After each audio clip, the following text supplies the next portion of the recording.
Iran does not seek war. Iran does not seek escalation, but Iran will not surrender its sovereignty.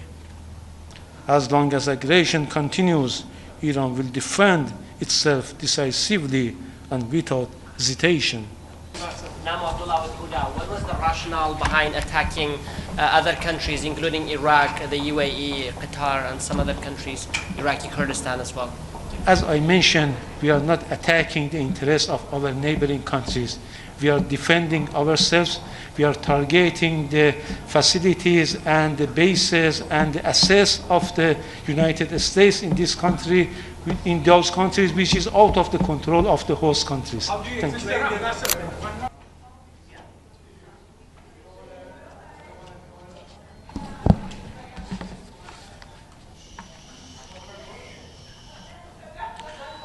Good afternoon. In the name of God, the compassionate, the merciful, I will make a brief and clear statement. On 28 February 2026, the United States, in full coordination with Israel, launched a second deliberate and unprovoked military attack against the Islamic Republic of Iran. This was a calculated act of aggression. Major cities and densely populated civilians areas were targeted. Hundreds of innocent civilians lost their lives, many more were wounded. This is a flagrant violation of the Charter of the United Nations, especially Article 2, Paragraph 4, which strictly prohibits the threat or use of force against the sovereignty and territorial integrity of any state. It is a direct assault on the foundations of international law.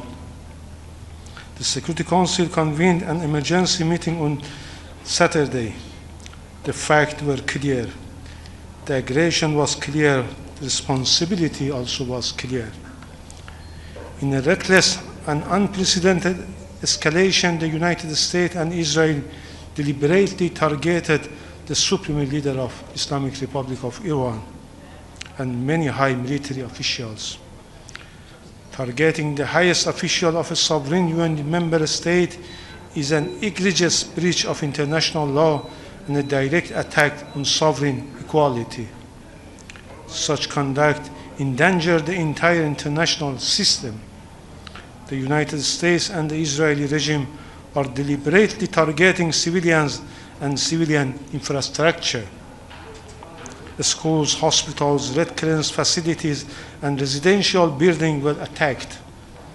On the first day of the aggression, the girls' school in Minab, a small town in Hormozgan province in southern Iran, was deliberately destroyed. As a result, 165 innocent schools girls were martyred. I repeat it, 165 school girls martyred. Their bodies were recovered from a rubble after hours of rescue efforts. On the same day, similar attacks martyred several hundred students in other cities, including eastern Tehran and Abyek in Gazvin province. But just this afternoon, the ambassador of the Israeli regime from this very podium resorted to lies and fabrications, shamelessly denying and ignoring the crimes committed by this regime against children and innocent civilians in Iran. Yesterday, further strike targeted Red Crescent building, Motahari, Gandhi, and Khatam hospitals in Tehran, Abu Zaz hospitals in Ahvaz, 3 emergency checkpoints in Sarab, Chabahar, and Hamadan, as well as residential building in northern Tehran.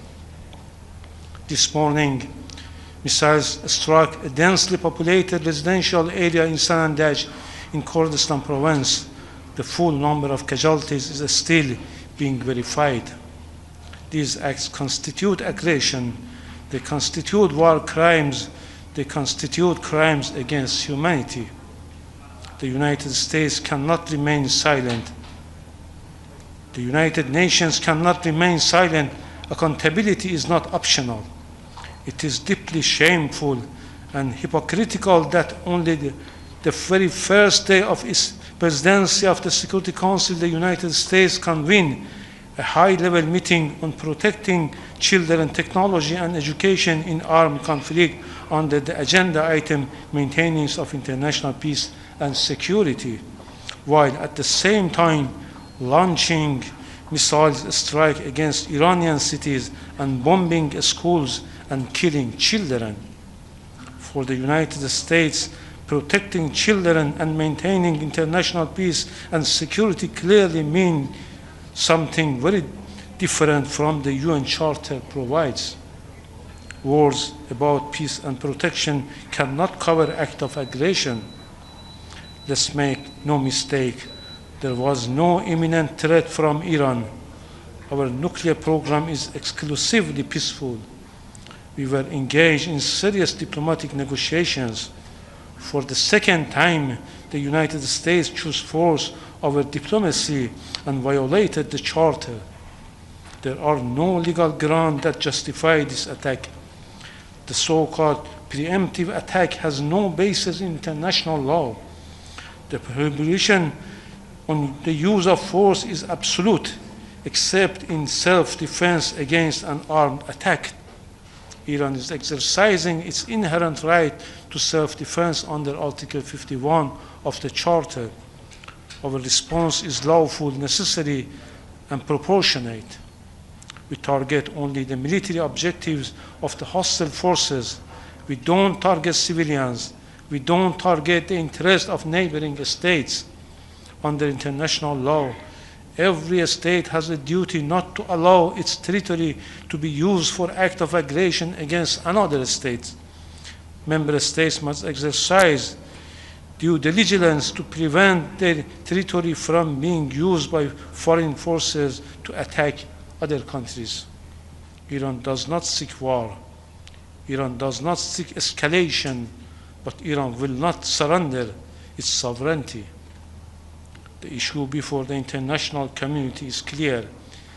Can a powerful state attack another sovereign member of the United Nations with impunity? If the answer is yes, then the Charter is meaningless. If the answer is no, then this aggression must be condemned and stopped. Double standard will destroy the credibility of this Council. Silence will embolden further lawlessness.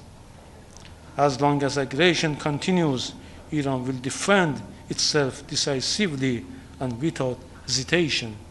The Security Council must act firmly, clearly, and without ambiguity.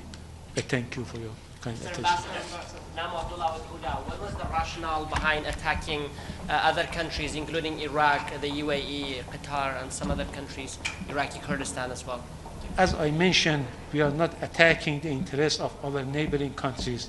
We are defending ourselves. We are targeting the facilities and the bases and the assets of the United States in this country, in those countries which is out of the control of the host countries. How do you explain the one more question?